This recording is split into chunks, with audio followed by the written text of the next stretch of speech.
There's just so much. You're listening to a Mamamia podcast. Mamamia acknowledges the traditional owners of land and waters that this podcast is recorded on. Hello, this is Mia Friedman. I am the host of No Filter, and welcome to our summer podcast series. It's a collection of some of our most downloaded episodes, some of the most compelling conversations we've had on this show. We are taking a few weeks to refresh, refuel, and start preparing a whole new season of No Filter for you. We'll be back to normal programming on January 15th. Thank you so much for listening to No Filter this year. To continue supporting the show, you can become a Mamamia subscriber and have unlimited access to all the No Filters that we've done. Just click the link in our show notes. But for now, enjoy this conversation.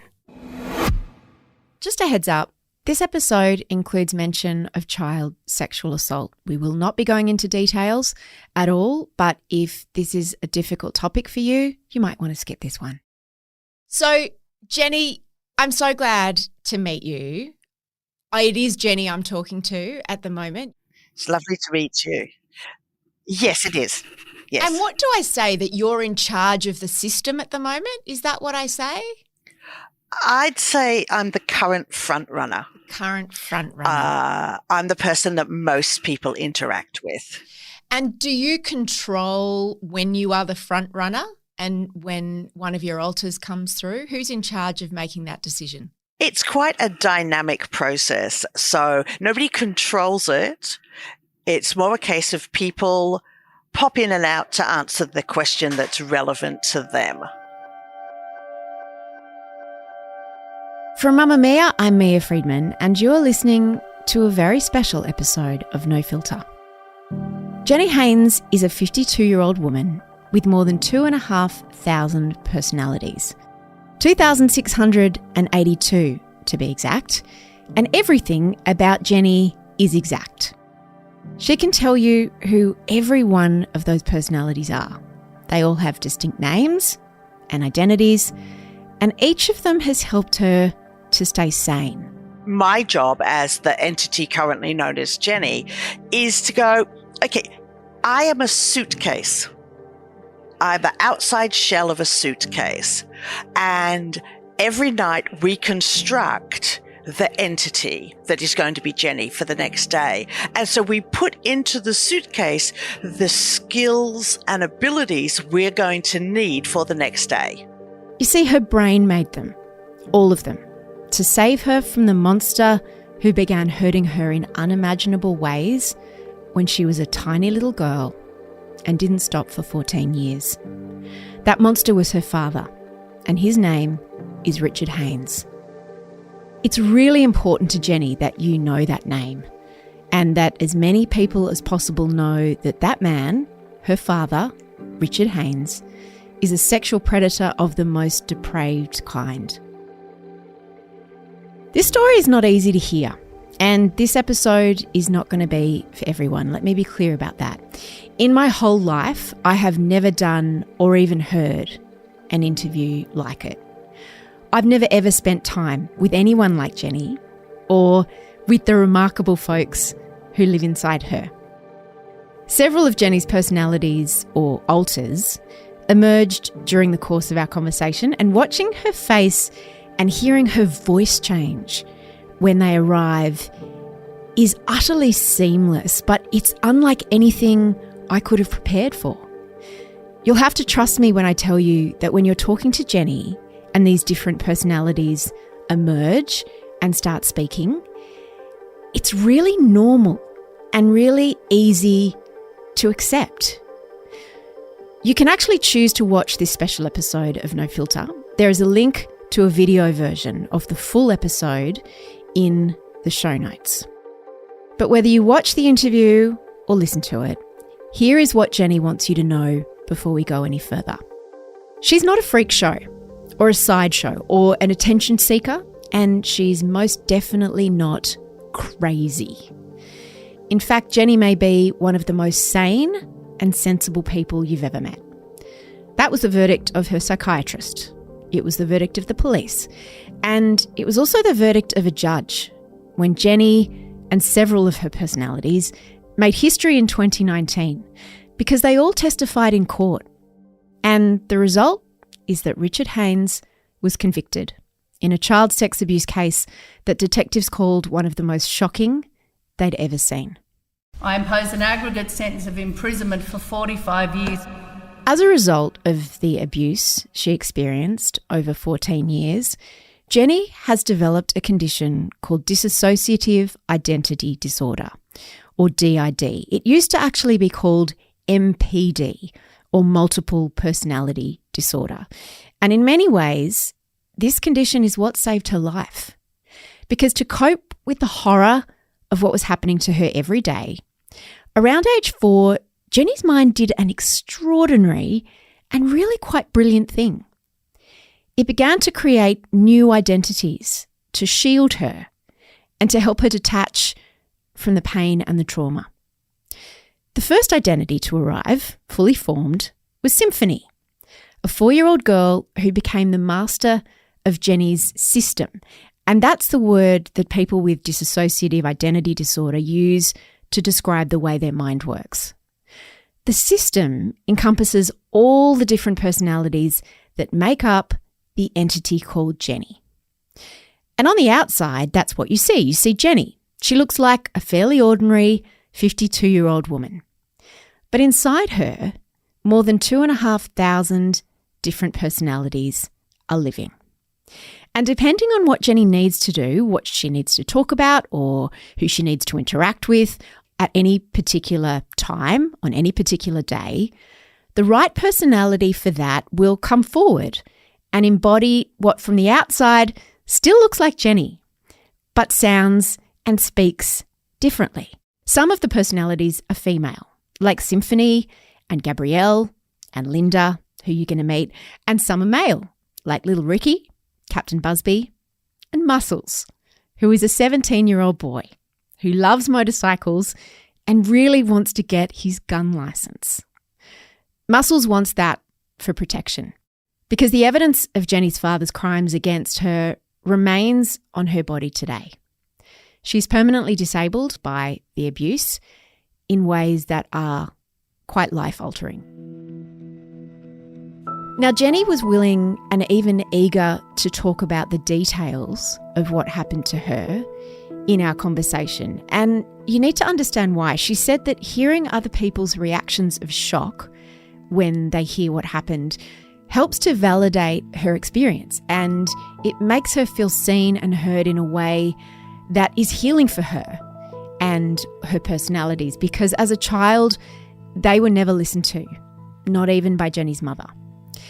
But we've decided not to include those details in this episode because they are just too distressing. Jeni wrote a book earlier in the year. It's quite extraordinary. It's called The Girl in the Green Dress. And she joins me today on No Filter because she wants to share her story to help others. She wants everyone to know what happened to her because she has a voice now. And the monster who hurt her is in jail and he can't harm anyone ever again. Jeni's finally free of him. Today on No Filter, I'm speaking to Jeni, Symphony, Linda, Little Ricky, Captain Busby, Muscles, and Gabrielle. So I want to ask you about some of your alters. Tell me about Symphony and Muscles to start off with. Okay, let's take the easy one, Symphony. Symphony created all of us. Okay, she is our first and she is kind of our mother. In a great many ways, she's our mother. We as alters walked out the back of her head fully formed when she needed us, which is a strange concept, I know. But Symphony is, she's amazing. She does everything. She is the child that Dad abused, and we are the people that help her to cope with him and anything else that happens in life that isn't him. She's amazing. She did all of this as a 4-year-old. She created herself. I don't even know how. Okay, you might hear some squeaking in the background. Is that Holly? That's Holly playing with a squeaky toy. Yeah, that's Holly. What kind of dog is Holly? She's a cavoodle. So she's a Cavalier King Charles poodle mix. I've heard you say that it's Symphony on the cover of your book. There's a little girl on the cover of your book, and you say that's Symphony. Yes. But is that also Jeni? How is 4-year-old Jeni different to 4-year-old Symphony? Well, the simplest answer to that is there is no 4-year-old Jeni. When Symphony took over, she took the birth child, Jennifer Margaret Linda, and put Jennifer Margaret Linda inside and took her place. So there never was a 4-year-old Jeni. We all answered to that name, but Symphony specifically never named any of her alters Jeni, because we were Jennifer Margaret Linda when we were interacting with the family. But inside, there is no Jeni. In fact, Jennifer Margaret Linda only rejoined us in about 2017, not long after Dad was arrested and brought to Australia. She was there, but she was a baby.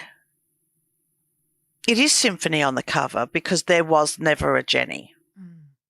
When Jeni rejoined you, was she an adult? No, she was still a 6-month-old baby. And we had to get Symphony to let go of her in order to allow her to grow, because Symphony was keeping her safe as a 6-month-old baby. So when I say there's no Jeni, I mean it. She was a 6-month-old child. She never hit 4.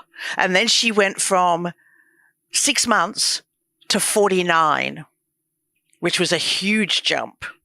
That was an entertaining day, I can tell you. What was that day like? Tell me what happened on that day.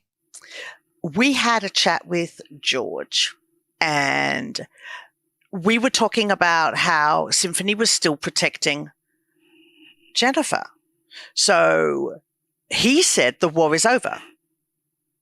Let go. Because your father had been arrested and Jeni was safe. Yeah. So in 2017, we talked to George, and George said, let go. Who's George? George Blair West, my co-author, a psychiatrist, and he's just amazing. So he got Symphony to let go. Now, that was a physical opening her hands and letting go of the baby. And this is Jennifer at 6 months. It took 2 years for that process to be completed. And then Jennifer went from 6 months of age to 49 years in a matter of moments. It was the strangest feeling to find our original child, the original birth child, at 49 years old, with all of our skills, abilities, and memories. But she has like someone else's life because she didn't live any of it. So for her, it was a very strange experience, like waking up with amnesia and having all your family come and tell you, well, this is what you did. This is what you've been doing for 49 years. Are you having fun yet? And yeah, it was very, very strange. And she sat and she cried and just cried and cried because she got the memories of everything that Dad had done to her. And she wasn't crying for what Dad had done. She was crying for Symphony's sacrifice in taking that on and living that for her. And so it was a big day for her. And now she exists in the world. She's 52. She's growing normally. So she will have a birthday on our official birth date. And she's a fully active part of us, but she's almost like another alter because she hasn't taken over and pushed us to the side. She's joined us rather than replacing us. Over the years before Jeni rejoined the group, who was most often front-facing? When we were children and interacting with Dad directly, it was Symphony. With Eric. That's always a mix. After the divorce, it was Eric. And Eric maintained as front runner until 1998. He found us George and then stepped back a little to let us officially be seen, but he was still front runner. I think it was about in the early 2000s, we integrated and we created a Jeni, our first ever Jeni. And then she was the face because we all were integrated into Jeni, except for Symphony. Yeah, that was tricky. Eric integrated into Jennifer Margaret Linda, only to discover that he was the only one who did. Everybody else had integrated into the Jeni that we were creating, and Symphony stepped out because there were things that she had not disclosed to George or to anybody else. And so she was still protecting the baby, the Jennifer Margaret Linda, and so she couldn't step into the integration, or she felt she couldn't. And then we had a Jeni that we'd made.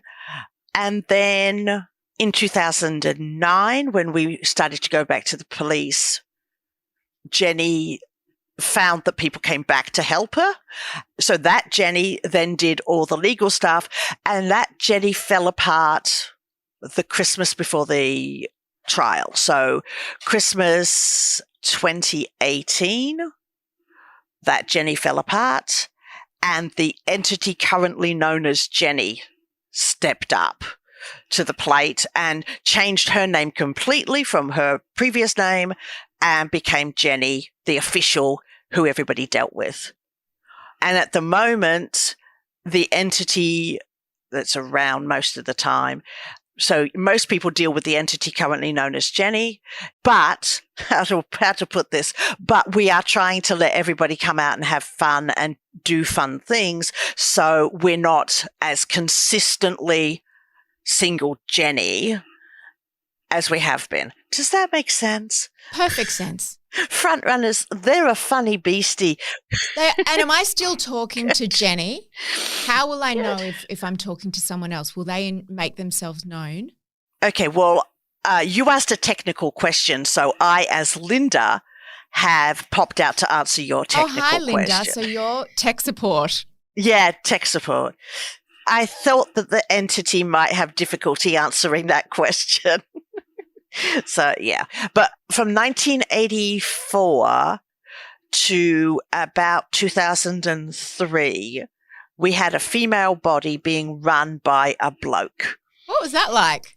I've just heard from Eric. It was fine right up to the clothing wars of 1996. Tell me about those. Oh, God. The clothing wars of 1996. They're really funny. They weren't at the time, but they were really funny. We have 3 genders. Okay, so we have boys, girls, and what we called the not girls. So when we wanted to dress, the boys wanted to wear jeans.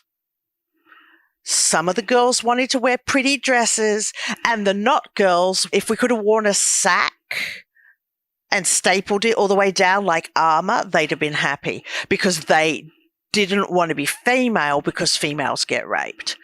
So they didn't want to be seen. They absorbed all the messages about, if you'd not been wearing that, you wouldn't have been raped. It's your fault. So they absorbed all of those messages. And so we would have clothing wars, and it would go something along the lines of this. Right, well, what are we wearing then? I want to wear that dress. I am not going out looking like a blood clot. But I like it. I like it. I don't care. I'm not going out in that dress. It makes me look like a fucking blood clot. Pick something else. How about this? Blue and green should never be seen without a colour in between. Remember that? Right. And this would go for an hour, and then it would be, right, jeans and a T-shirt. Shut up. And then we'd put on exactly almost a uniform that we always wore. Blue jeans and shirt. Because it was what everyone could agree on. Yeah, it was the only thing everyone could agree on. Should have been there for the underwear. Oh, my Lord. I like it to match. It's utilitarian. Nobody's going to see it. Who cares? And these went on every single morning. But this is a technical question for Linda. I've got a couple more technical questions, and maybe Linda would like to answer them. With all of these different voices, how does anything get done? How do any decisions get made? If in doubt, refer to Symphony. Symphony is the final voice. If we can't make a decision, we talk to Symphony. And Symphony gets she always gets the last say, first and last. So if she wanted to walk around looking like a flipping blood clot, then that's what we did. Is Symphony still 4? Does she remain 4 years old? Oh, no. Now, I've got to tread carefully here. Symphony is 18. All bar 3 of us are 18 because we met somebody. And the rule is, if you want to kiss your special somebody, you've got to be 18. So we have been in a race to grow 18. up. And the boys are like, I don't want to kiss him, so I don't have to grow, right? So we sent a rule down. Everybody has to be 18 or above because then we can do anything we want to do because we are of legal age to do it. So that allows for drinking, smoking, gun licenses, that sort of stuff. The usual. Yeah, the usual. Muscles is 18 now. He can have his gun license. He'll be happy about that. Oh, yeah. But Dad's in jail now. Can't use it anyway. Is that why Muscles wanted to get his gun license? No, it's quite the opposite. Muscles refused to become 18 while Dad was free because at 18 he could get a gun license and get a gun and, to quote, blow the fucker away. So Muscles has been 17 his entire life so as to avoid hitting 18 and getting the gun license and doing something that he believes is morally wrong, but personally right. So better to not have the gun, not be 18, and then it's a moot point. I hope that makes sense. It does. Do your alters have relationships with each other, Jeni? Like, do some of them get along, some of them not get along? Absolutely. Internal relationships have been formed over the years.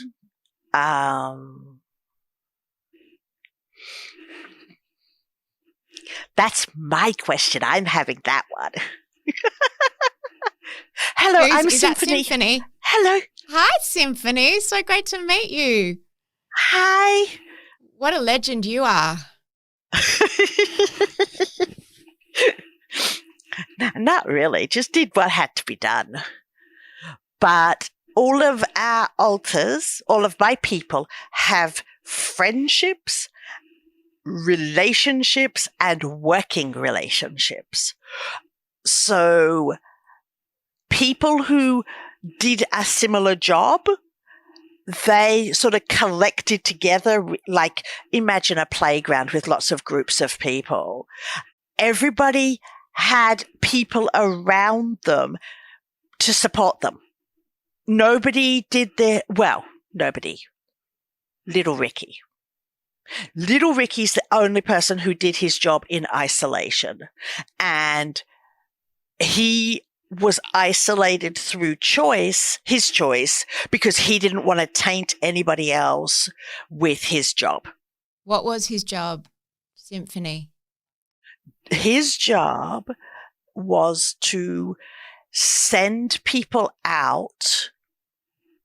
So sometimes what Dad did was very overwhelming, and different people would be doing particular jobs, like the people who sat in the nose to block what Dad smelt like.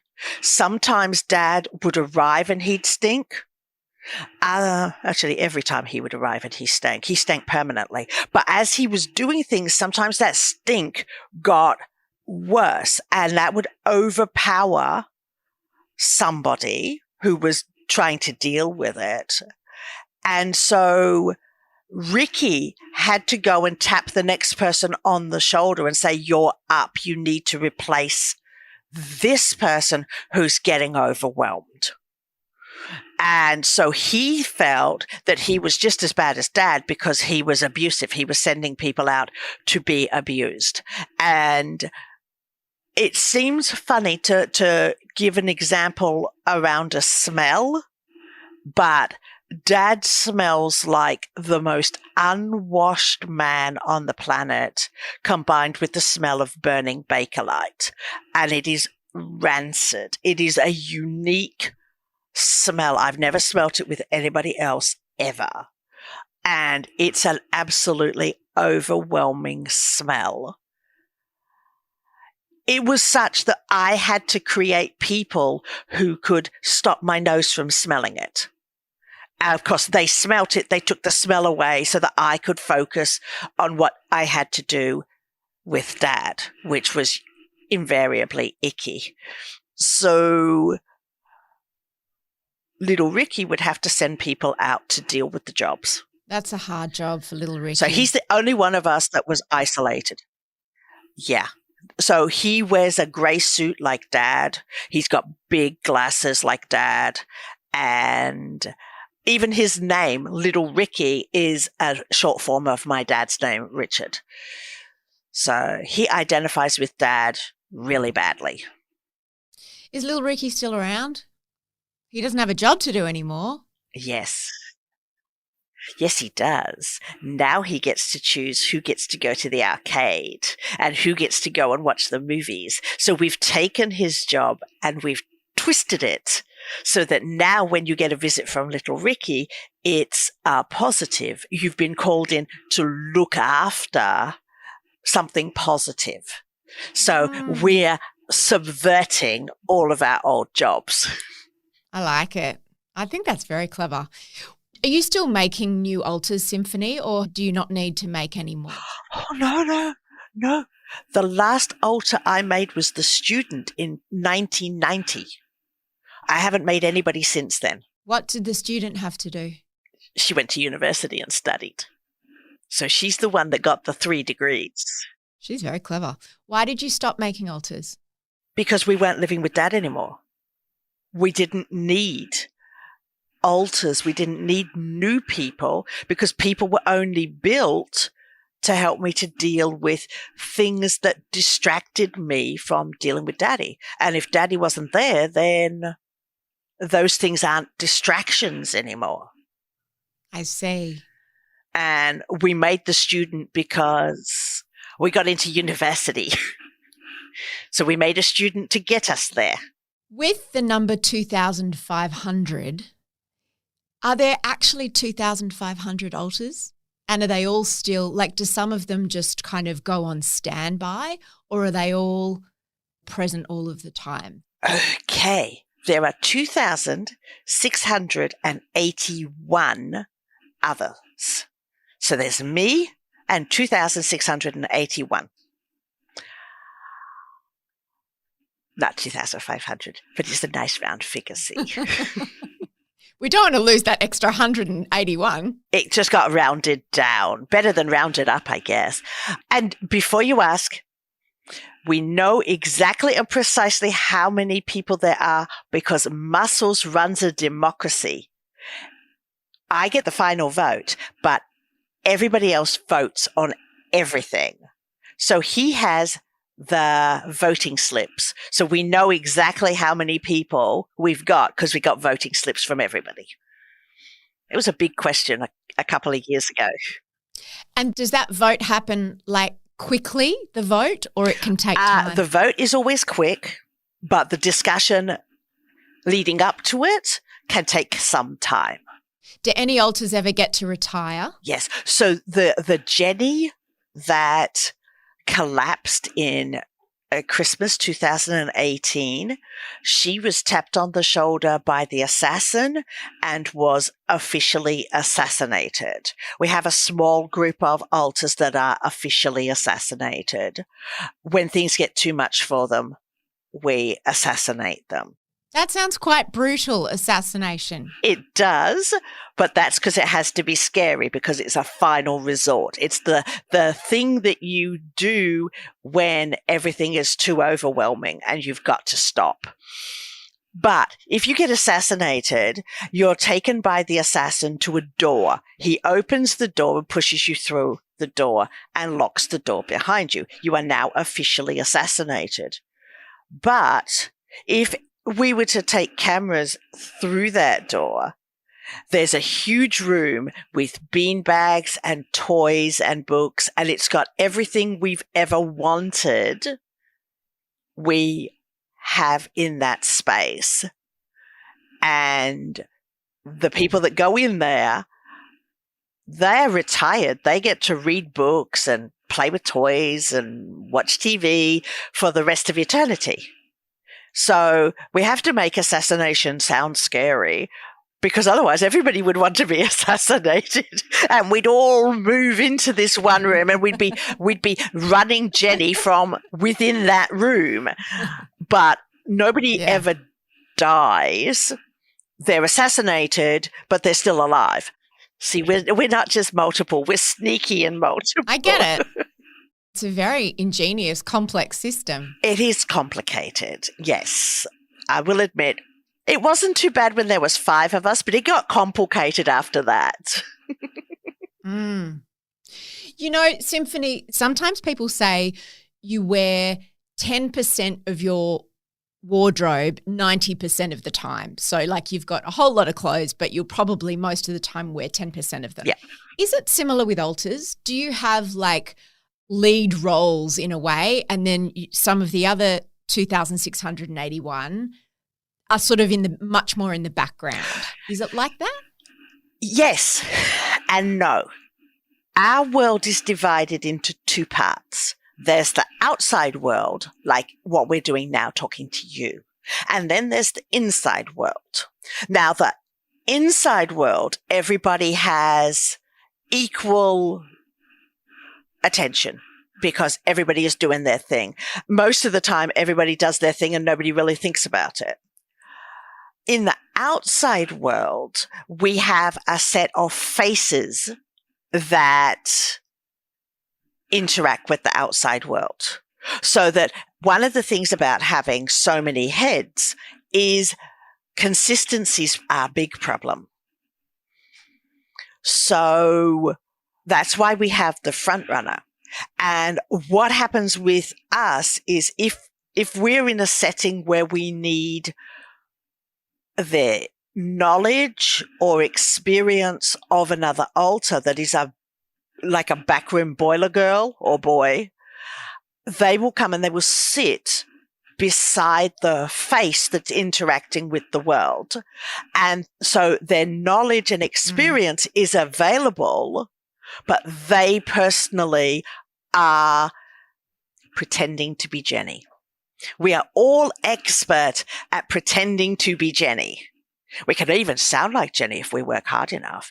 We can sound really like Jeni and take away all of our personal qualities and be the Jeni that everybody expects us to be. It's hard work and it's not fun, but sometimes it's important to do it. So we can have up to 31 people in the body at the same time. After that, it gets a bit unmanageable.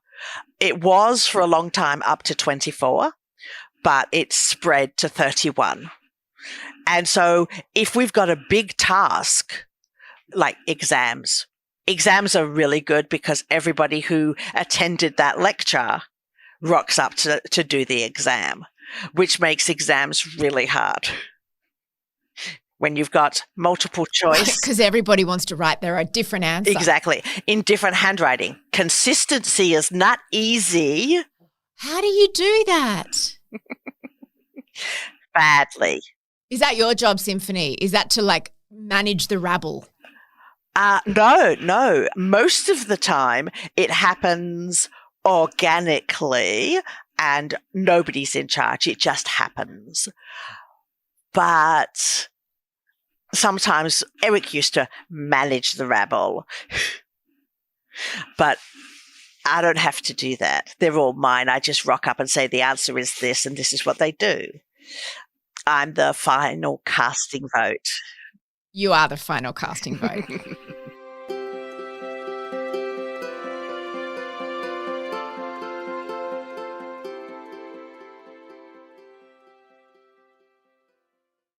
Symphony, some people might have thought that once Jeni's father and your father was sent to jail for 45 years, so he'll never be released, he'll die in jail. Hopefully in a long time. The system that you created to protect Jeni when she was a little child, some people might think, well, that system isn't required anymore because Jeni's safe, justice has been served, this man is being punished for what he did, and the world has acknowledged that it really happened to all of you. So what do you say to those people who are like, well, there's no need for you all anymore? Hi, I'm Little Ricky. That's a question for me. Hey, Little Ricky. Hi. On the surface, we have no further use for our folks, but they've lived in shit. Their whole world has been shit. I don't want to integrate anybody until they have got something fun as their final experience. If these people could all be seen as individual victims of crime, individual children, our response to an abuse victim is to help them move on. We don't shoot them. We don't go, oh, good, well, you've got your abuser behind bars. Now we take you out back and shoot you. And that is kind of what is implied in, well, now you don't need them, you can get rid of them. And I've said, nah, we're not doing that. I'm not having anybody integrate whose sole experiences have been unpleasant, because that's like taking them out back and shooting them. So what we're doing is we're giving everybody the chance to do their favorite thing or the thing that they've always wanted to do. So there was a kid who wanted to eat pineapple. Don't ask. I don't even know why, but they wanted to eat pineapple. That's all they wanted. So they ate pineapple, and they're really happy now that they've had their pineapple. There's somebody else who wanted to watch TV because Dad wouldn't let them watch TV. So we set them up and let them watch TV. There's others that like Charlotte, who likes the bells and whistles of the casino. But at 4, she's not gambling. So we take her to the arcade. You get the bells and whistles, but you're not actually gambling. Sort of, maybe. Depends on how you look at it. So she gets to go to the arcade a lot. There's kids in here who've had their names changed because their names have come from Dad.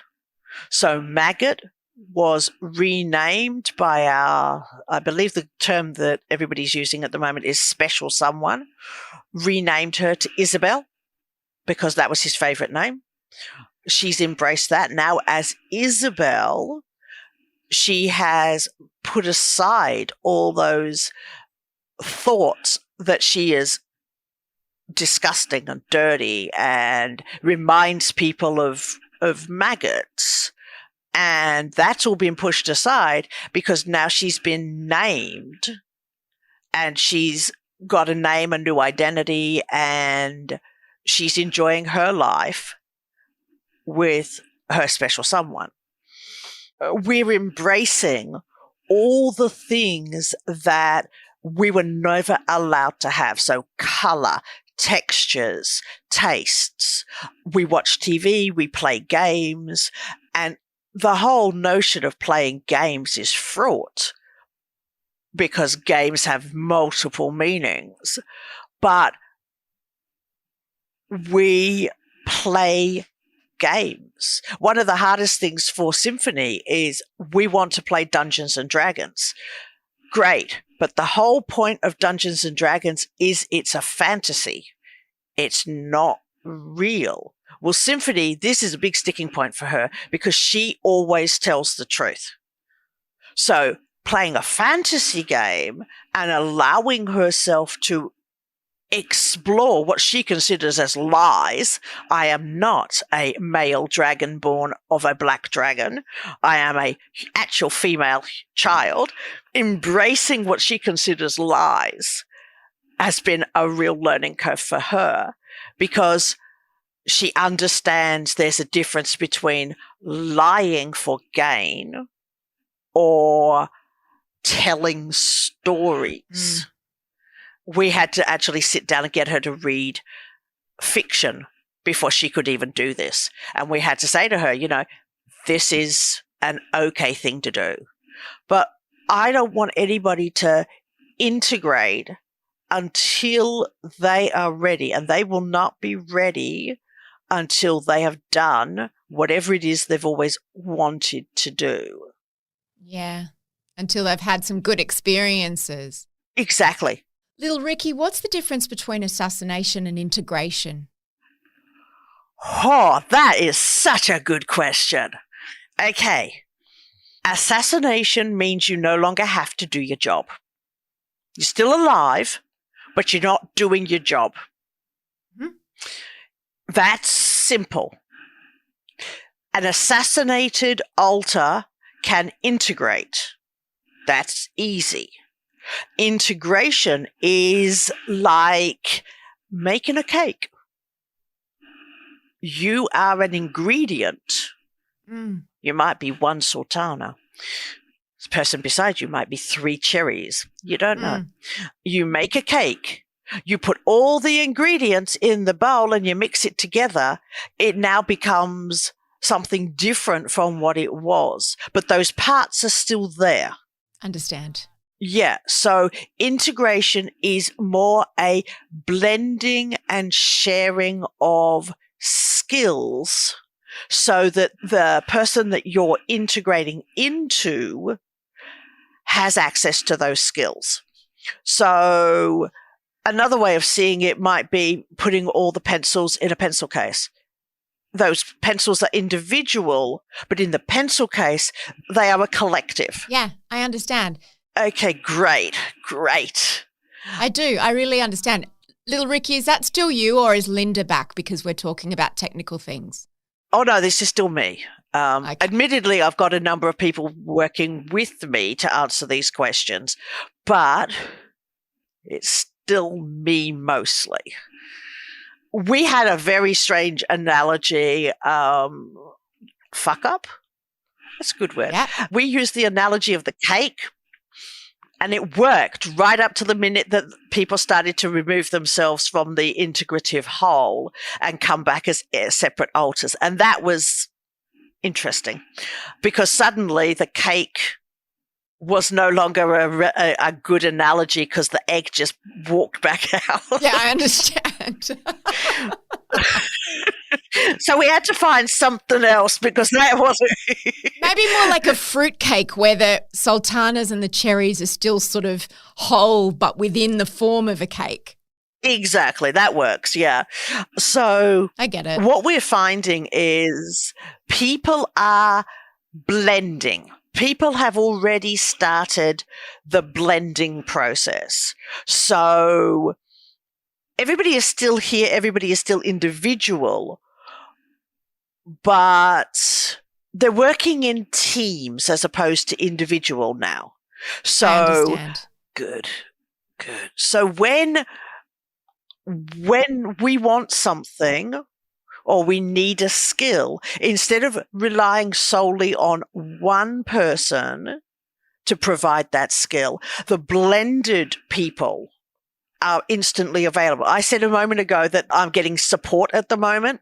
Yeah. And that's because some blended entities are sitting there beside me, making sure I have access to information about, like Mum's Army. Yeah. So as soon as they knew I was going there, a representative immediately arrived. I've got Captain Busby sitting beside me talking because she's talking about Mum's Army, which, given that we only moved out of home a year ago, Mum's Army is still highly active. I mean, we have contact with Mum all the time, either by email or by phone or face-to-face. So Mum's Army is still there being protective, supportive, checking out what she needs, getting onto aged care if she needs more support, talking to her support providers, fixing the techie-nucky shit.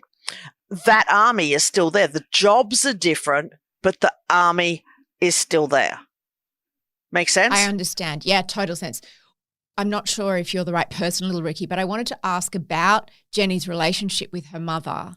And for those who haven't read the book or don't know the story, they might wonder, did Jeni's mother know about what was going on? And when did Jeni try to tell her? Okay, that one is a bulk answer, and I'm going to step out and let somebody else take that one. Busby, I think you're up. Hello. Hi. You're Mia, right? Captain Busby? Hi. I am. Lovely to meet you. Hi. You asked a tricky question now. Okay. Can I break that question up a little bit so that I can answer it in parts? Of course. Okay. Did my mum know? Yes and no. My mum knew some things. Yep. My mum saw things, but when she went to Dad as the only other adult in her world, don't forget, Dad isolated us all. So the only other adult Mum's got to go to is my abuser. So when she goes to him and says, Jeni's bruised, Jeni's bleeding, Jeni's got bruises in weird places, Jeni doesn't want to go to school, Jeni's got stomach aches all the time, Dad had all his excuses ready because he wasn't explaining what was wrong with me. He was making sure she never put 2 and 2 together and got 4. So he would say, I'm attention seeking. I'm clumsy. I'm stupid. I don't want to go to school because I've got school phobia. And so I'm faking tummy aches because then I can skip school. he would blame my friends. Oh, I was having fights with a friend of mine and therefore I didn't want to go to school. He had every excuse to ensure that Mum looked outside of the family and outside of the family home for answers to her questions. He was cunning and he was manipulative. Yeah. So yes, Mum saw. And in a way, you could say Mum knew.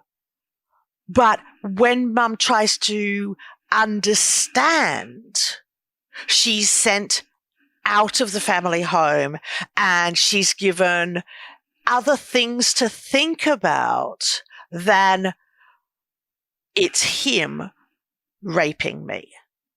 And so that's why I say yes and no. I don't think my mother grasped what she was seeing.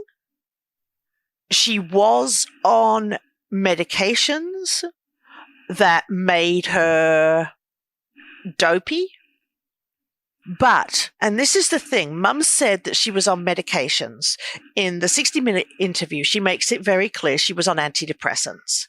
But what she didn't make clear was that my father was giving her some form of medication in her nightly Milo, and it would wipe her out. It was some kind of sedative or some kind of additional medication that interacted with the antidepressants. Because let's face it, antidepressants don't turn you into a zombie.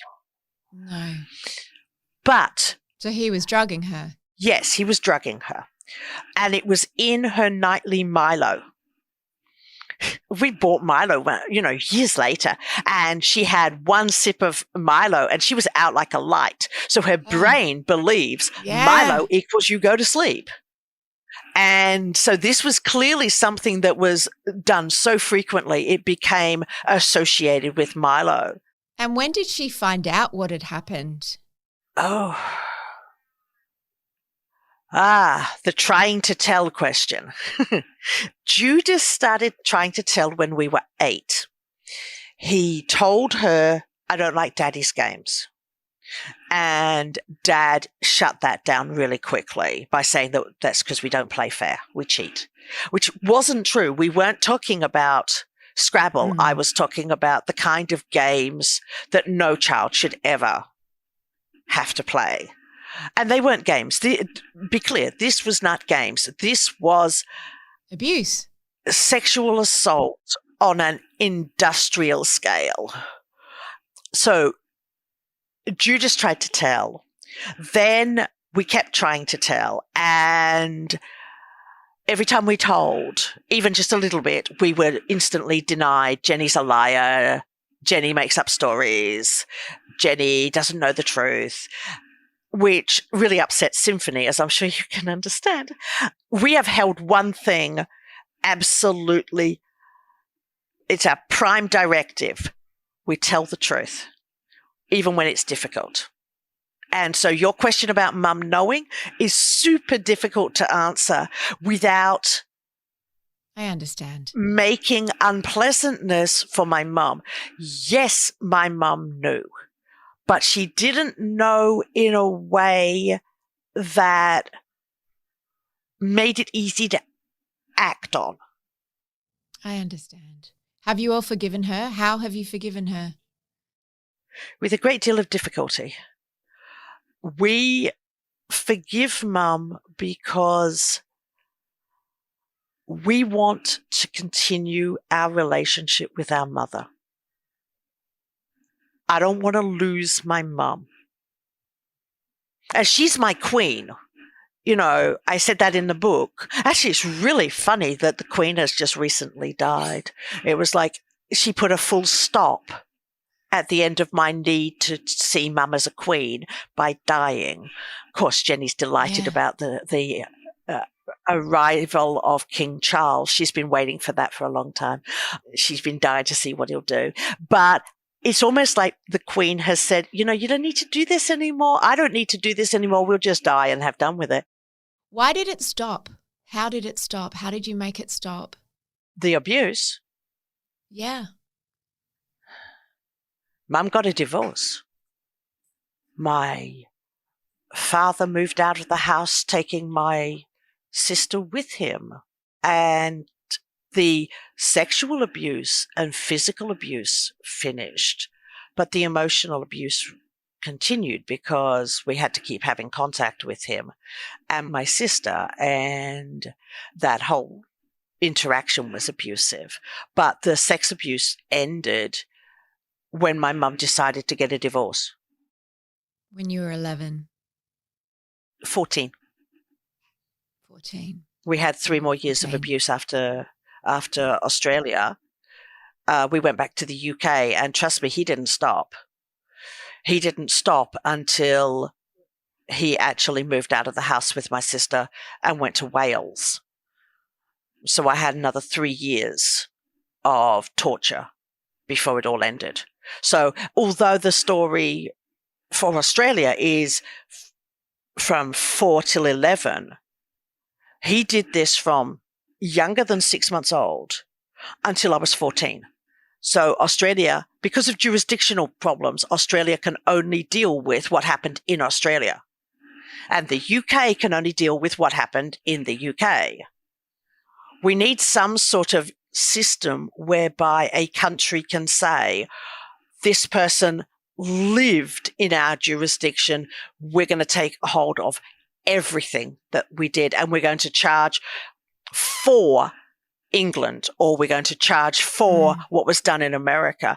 And we need a system where that can be legally done, not just in Australia and the UK, but across the whole planet. So abusers don't get charged with only what happened in one jurisdiction, because it gives a misleading story. It's not fair. Yeah. Whose idea was it to go to the police? Muscles. Oh, yeah, that's a Muscles job. He went to the police twice. Was he the one that gave the statements? And who was in court? Yes and no. We all gave the statements. Was Muscles worried that you wouldn't be believed when you went to the police the second time? We were all worried about that. Yeah. So. But Muscles said, we've got to do it. That I did. Hey, Muscles. Hi, how you doing? Yeah, I took us to the police station. I was the big, strong bloke that stormed in and sat down and said, have I got a story for you? But it was really hard because we'd not been believed before. Muscles, how did you feel when you saw him in court? Symphony saw him and she goes, oh, I was a big man yesterday, but boy, you ought to see me now. So he wasn't what we expected, because he was going to be respectable, right?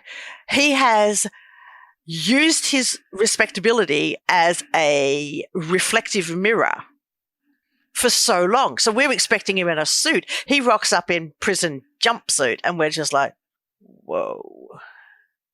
The thing I felt when I saw him in court was relief. Utter relief for me personally. Why? Because I don't have to shoot him. I've waited so long to get him off the streets and protect the unknown child that to see him in the dock, it was such a relief. Now I can breathe. Now it's real. He is wearing handcuffs. He is surrounded by police officers.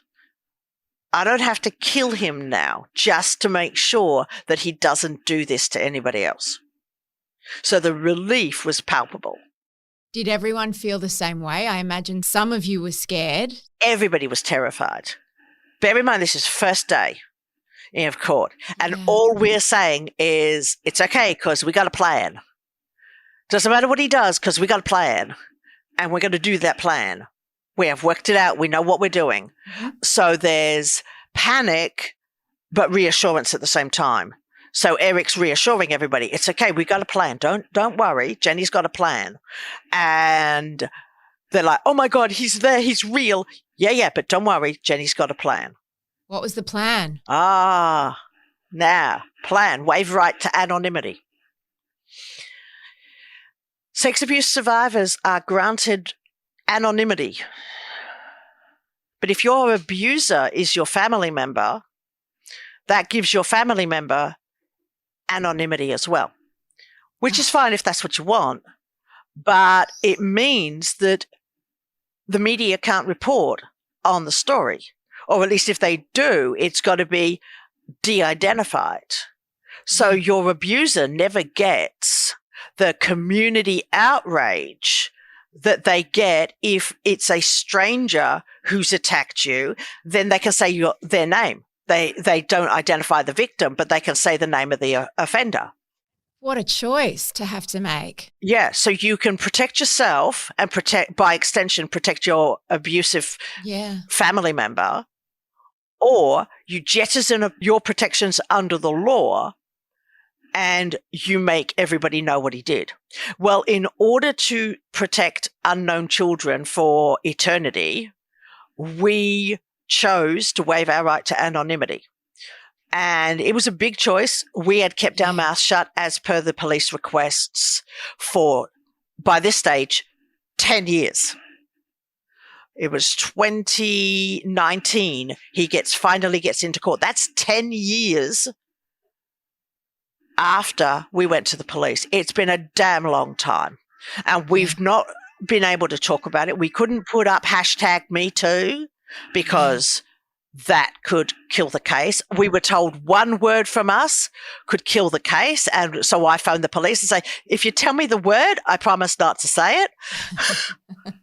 But it got really difficult. And we knew that the only way to ensure that everybody knew his name and everybody knew what he did and everybody was safe from him was to waive our right to anonymity. You were geared up for a long trial, I imagine. All of you were ready, or as ready as you could have been, but it didn't go down that way.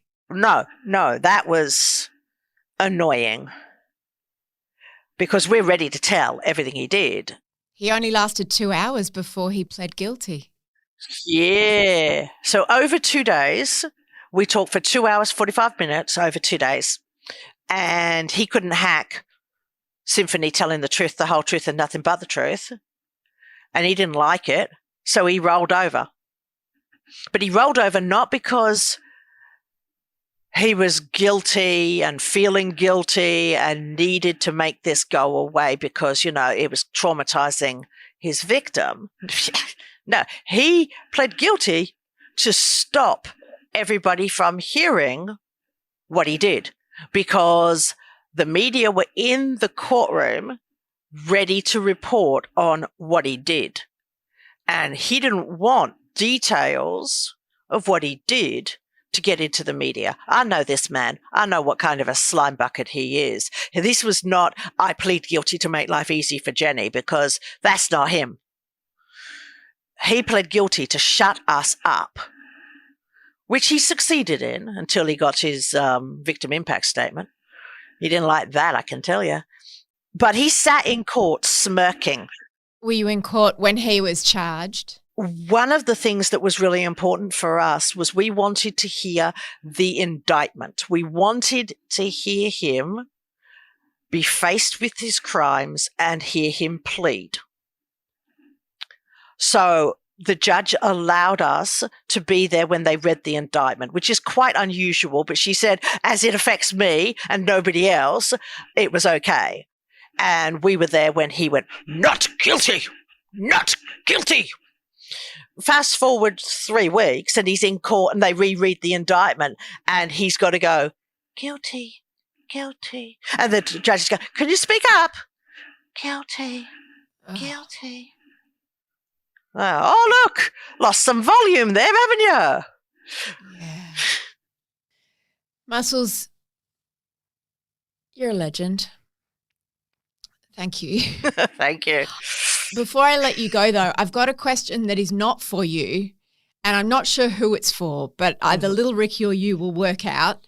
I want to ask about Jeni's special someone, and I feel like that's not a question you can answer, Muscles.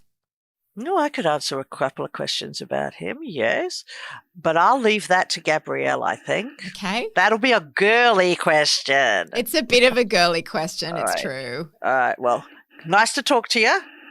I'll go get the girls. Thanks, Muscles. Lovely to meet you. Thank you. Hi, I'm Gabrielle. Lovely to meet you, Gabrielle. What's your job? I hold all of Jeni's femininity and all of Jeni's sexuality. You're exactly who I want to talk to. I kept it safe, so you have questions. You said you kept it safe. Yes. Yes. Yes. I want to ask about Jeni's femininity and Jeni's sexuality because after what she experienced, how is she ever able to embrace that part of herself and be intimate? Well, let's go back in time a little bit. We've had 3 boyfriends. First one was an amazing guy, absolutely amazing guy, but we were absolutely unable to be intimate. Yeah. How old were you when you had that boyfriend? 20. Met him while I was doing adult matriculation at Oxley.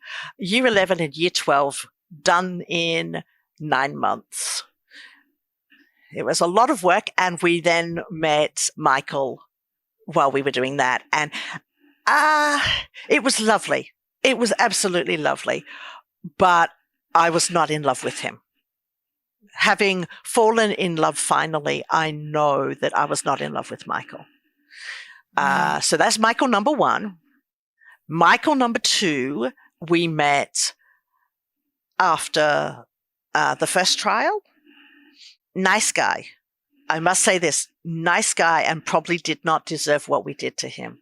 We used Michael number 2 solely to prove we could have sex, to prove that we weren't broken. So there was minimal emotional connection, but we could do the physical. So I proved that we could do the physical. An absolutely shit reason for going out with somebody, and it was the wrong thing to do. And if I could ever find him again, I would sit down with him and say, look, I am so sorry. That is not how I should have treated you. You were worth much more than that. But hey, I was 28 and I'd just been declared a liar under English law, and I wasn't thinking straight. But I proved I could have sex. Yeah. And then from 1998 until 2019, I was completely and utterly celibate. No people in my world. There was so much discovery. I'm going through therapy. There's so much understanding, but I got more and more concerned that our discussions of what happened to us would damage our sexuality, that I locked it away. I had very little to do with the world from 1999 through to 2019.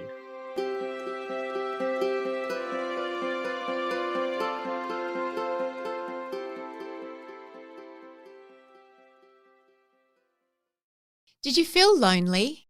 No, not really, because I'm not interacting with the external world, but I'm still interacting with our internal world. Yeah, that's what I was wondering about, whether they meet different needs. They do. They do. After the clothing wars, I just disengaged because there wasn't much point interacting in the world and expressing our femininity when our femininity wasn't wanted. We became as asexual as they come, to quote me from a previous conversation. So I just held on to our sexuality, but our sexuality is confused, highly confused, because we feel that we were raped into heterosexuality because that was our experience with some minor detouring. That was mostly our experience. And so we were so frightened. We were rejecting of heterosexuality. And so I just took anything to do with our sexuality and locked it away. We started to open it up when we met our special someone. Let's call him Adam. It's not his name. Let's just call him Adam. It's going to be easier. First man, how did you meet Adam? I met him at a Christmas party that neither of us wanted to be at. So I said, all right, I suppose I've got to go. I'll give it 30 minutes and then we're blowing this pop stand. And at 29 minutes and 17 seconds, Adam says hello, and he's wearing this amazing T-shirt. And I just turn and look at it, and Symphony says, that girl looks like she belongs on a Meatloaf album cover. And our conversation started with music, and they're still going. We've been in a tentative relationship it'll be 3 years at Christmas. Wow. Congratulations. That's wonderful. Thank you. Did he meet everyone straight away or over time? Oh, gosh, no. Over time. Adam is incredible because he can tell the difference between us by the way we kiss, which kind of blows my mind, actually. He's very intuitive, obviously. Yes. He has relationships with quite a number of the girls. He has bromances, I think is the term, with a lot of the guys. And he's just amazing. He's so encouraging of everything we want to do, everywhere we want to go. He encourages us to explore. He said, your expectation is that you are going to be heterosexual. Before you commit to that, let's explore options. And that's been really freeing because that means we can actually feel we are making the choice as opposed to doing what is expected. Yeah, I see that. I can So he's imagine. amazing. Absolutely amazing. It would never be boring for him, just like it's never boring for you. It's never boring, but it can be a bit overwhelming. He has said that sometimes we can be a lot of hard work, but that's okay. He likes that. Can he request, like if he feels like hanging out with a certain person, can he request that person come forward? Absolutely, and we always do. Whenever he wants to spend time with a specific person, we respect that request every time. Even if we had plans for something else, if Adam wants to be with a particular person, off we trot. What about intimacy? I mean, does it feel weird having everyone there? Doesn't work that way. We have constructed a sacred space in our inner landscape. And when we spend time with Adam, if we're playing the Switch, it doesn't matter. But if we're doing something intimate, we go into the sacred space and lock the door. And anybody who wants to come in has to knock. So even if Adam asks for a specific person, they can't just walk through the door. They have to knock and be let in. And then the door is sealed again behind them. And that's how we swap out. But spending time in that sacred space gives him security to know that, he's not making love to 2,681 people at the same time. Oh, that would be tiring. Yes, especially if you've only one man and all that number of girls. Whoa.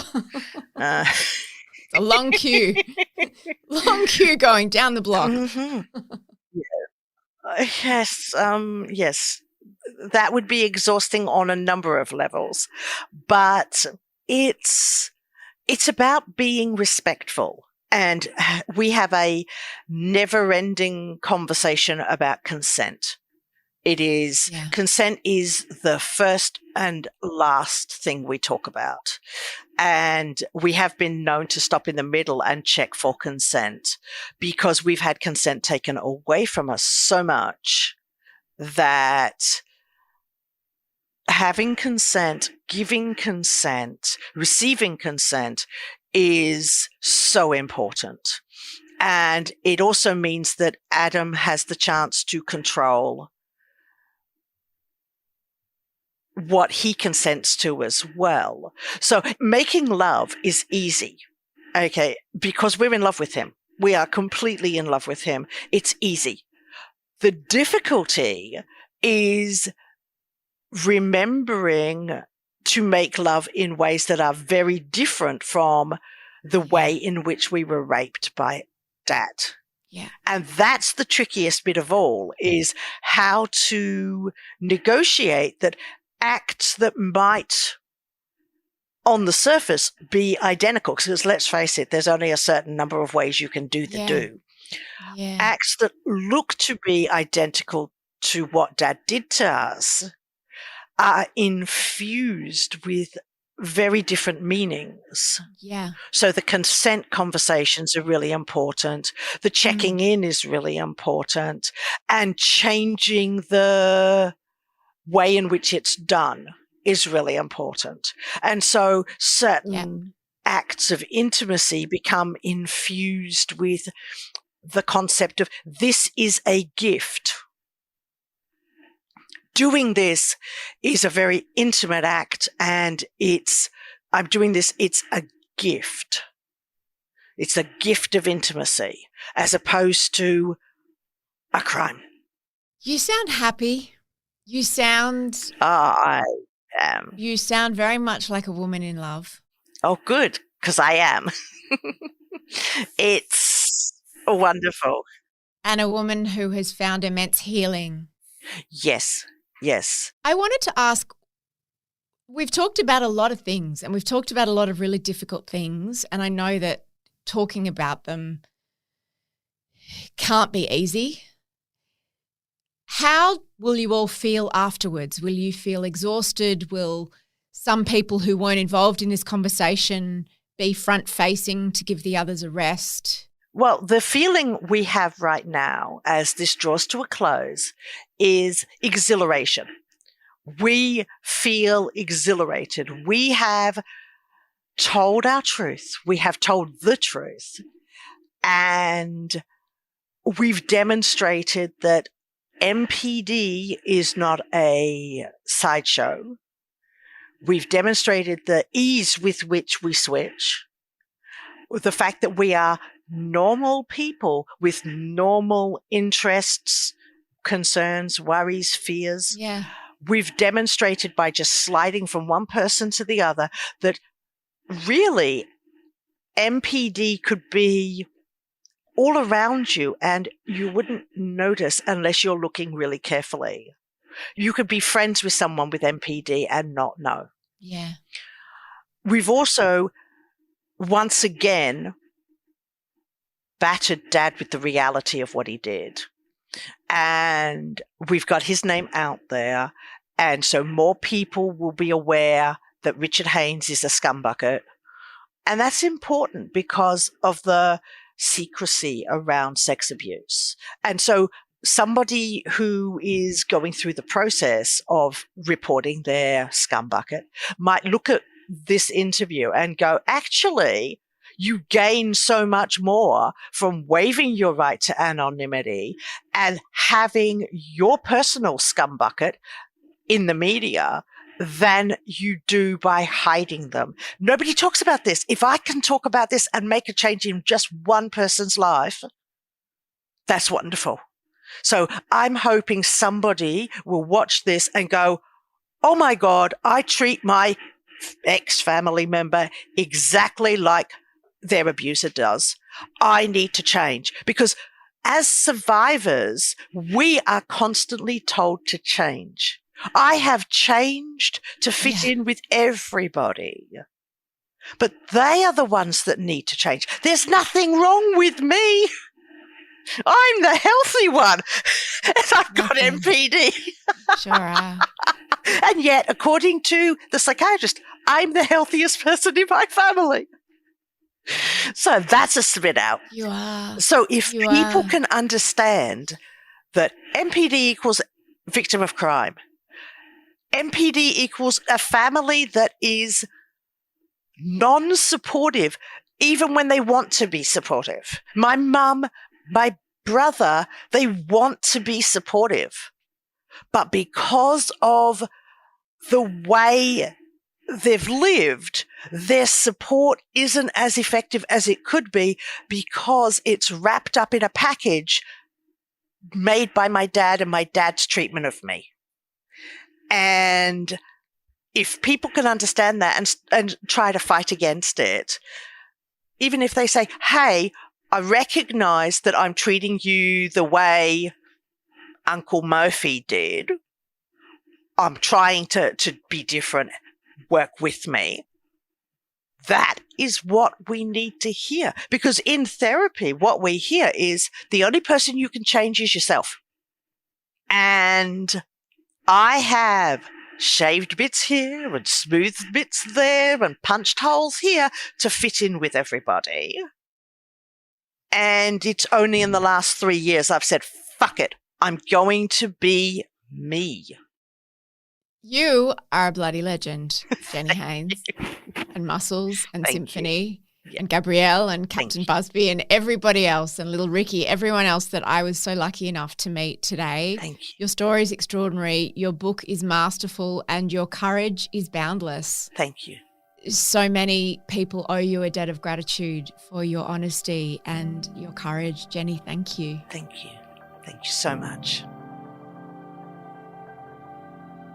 That was one of the most incredible, impactful conversations that I've ever had on this show. I recorded this No Filter from my studio at home, and we recorded for over 2.5 hours, and I don't think I moved during that time. I find it notoriously difficult to sit still and concentrate, not in No Filters so much, but certainly after an hour. I mean, my God.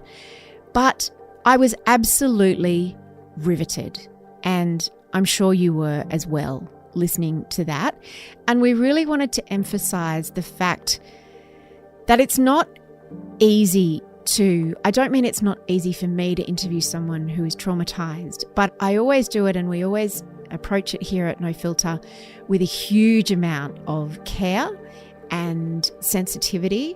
And we always make sure that the person we're interviewing feels completely in control. We discuss at the start of the interview what they're comfortable talking about, what they're not comfortable talking about. We give them every opportunity to withdraw their consent for some of the things that they might have said.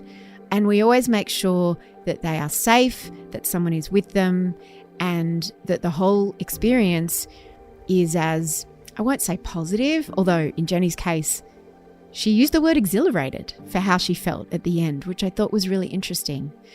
So what you need to know is that Jeni is okay. She's more than okay. She's happy and she feels vindicated. And part of that vindication is telling her story. In her book, The Girl in the Green Dress, which you should definitely buy if you love this podcast. There's a link in our show notes. And of course, in this podcast. And if you do want to see Jeni and watch how that interview played out and what it was like to watch her as the different personalities came forward and how her body language changed and her posture changed and her facial expressions changed, I highly recommend you watch the video. There's also a link to that in the show notes. The assistant producer on this very special episode is Emmeline Peterson. The executive producer is Eliza Ratliff. I'm grateful to everybody who was involved in this episode, including our social team, all of our podcast team, everybody who worked on making this experience as good and as positive as possible for Jeni and for everyone who is listening.